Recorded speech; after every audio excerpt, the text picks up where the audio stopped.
안녕하십니까. 사전처럼 이용하는 조문 해설 시간입니다. 120조입니다. 우리 114조부터 119조까지는 대리권, 대리행위, 요거와 관련된 거죠. 그다음 이제 120조부터는 약간 독특한 것들이 나옵니다.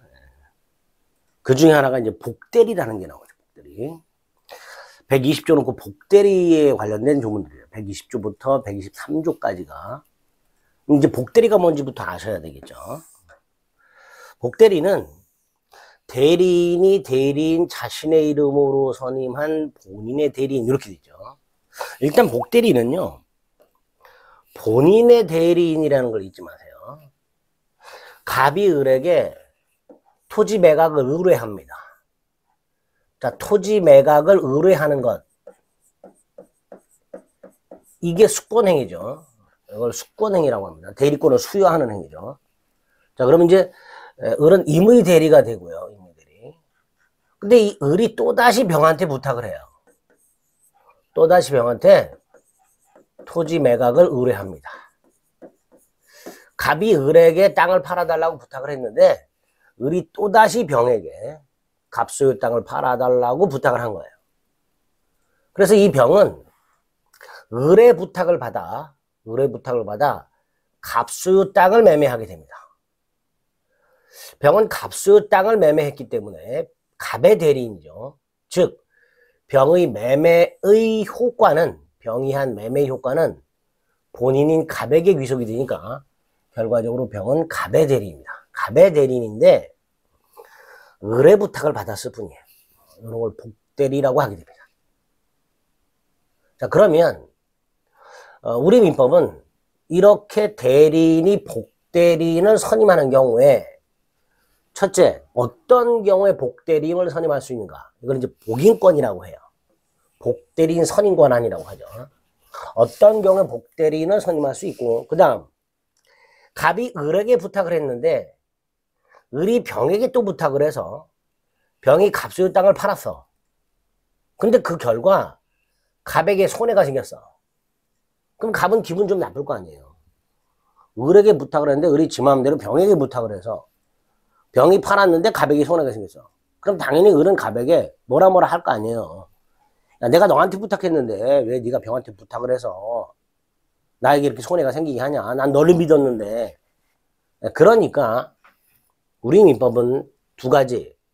어떤 경우에 복대리인을 선임할 수 있고, 그 다음 그 복대리인의 행위로 본인에게 손해가 생기면 대리는 어떤 책임을 져야 하는가. 갑이 분명히 책임을 추구할 테니까 그거를 우리 민법이 규정하고 있고 120조부터가 그걸 규정하고 있다고 생각하시면 돼요. 조문 보겠습니다. 대리권이 법률행위에 의하여 부여된 경우라고 되어 있습니다. 여기서 법률행위가 바로 본인의 수권행위가 됩니다. 본인의 수권행위가 되는 거예요. 따라서 대리권이 법률행위에 의하여 부여된 경우란 임의 대리를 말하게 됩니다. 임의 대리. 대리는 두 종류가 있죠. 임의 대리하고 법정 대리하고. 임의 대리는 이렇게 본인의 수권행위 통해서 발생하는 경우고요. 법정 대리는 미성년자의 친권과 같이 법률 규정에 의해서 발생하는 게 법정 대리가 됩니다. 120조는 임의 대리라고 하는 거예요. 임의 대리는 본인의 승낙이 있거나 본인의 승낙, 부득이한 사유가 있는 때가 아니면 복대리는 선임하지 못한다 이렇게 되어 있으니까 원칙적으로 복대리는 선임하지 못하는 거예요. 원칙적으로 복대리는 선임하지 못하고 다만 앞에 있는 거 본인 승낙이 있거나 부득이한 사유가 있으면 이때는 선임할 수 있다 이렇게 된 거죠. 본인 승낙 또는 부득이한 사유가 있는 때가 아니면 선임 못한다 그랬으니까 이렇게 조문을 이해해 주셔야 되겠습니다.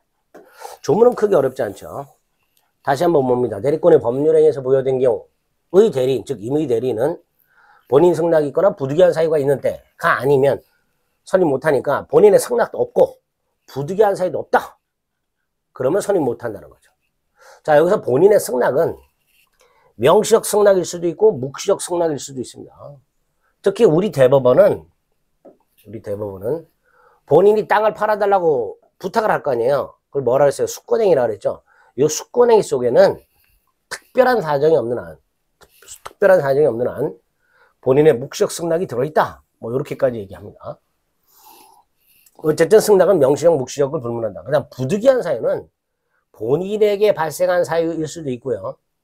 대리인에게 발생한 사유일 수도 있습니다.